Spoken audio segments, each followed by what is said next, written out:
Nessa passagem, nós vamos entender que após o pecado de Adão, toda criatura já está condenada e morta pelo pecado. Mas Jesus veio e nos trouxe a vida.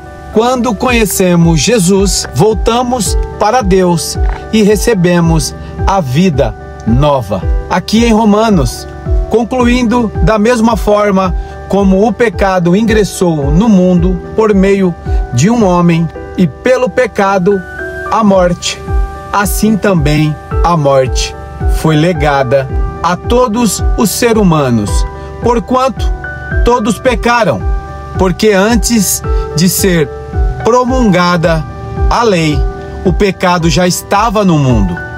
Todavia, o pecado não é levado em conta quando não existe lei. No entanto, a morte reinou desde a época de Adão até os dias de Moisés, mesmo sobre aqueles que não cometeram pecado, semelhante à desobediência de Adão, o qual era uma prefiguração daquele que havia de vir.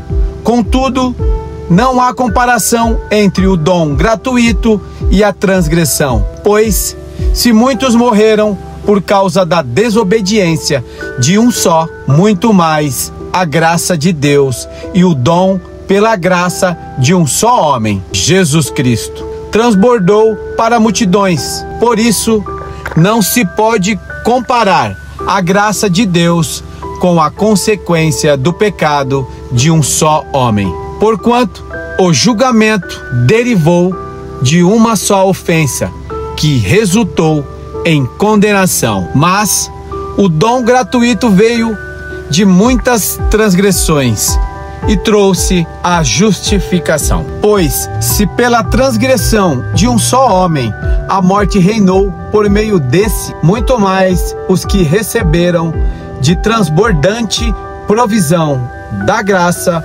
e do dom da justiça reinarão em vida por intermédio de um único homem, Jesus Cristo.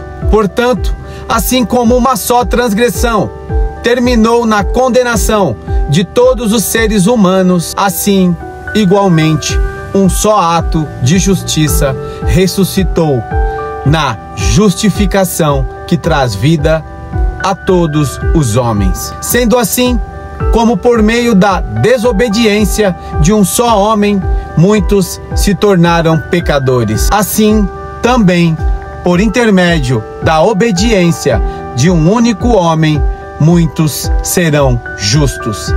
A lei foi instituída para que a transgressão fosse ressaltada, mas onde abundou o pecado, superabundou a graça, para que assim como o pecado reinou na morte, assim também reine a graça pela justiça para outorgar vida eterna por intermédio de Jesus Cristo, nosso Senhor. Vejam que a salvação está em Cristo, só depende de você.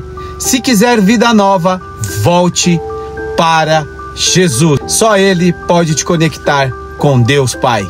Lembre-se, Jesus Cristo, Ele quer você assim imperfeito, para fazer a obra perfeita do jeito dele.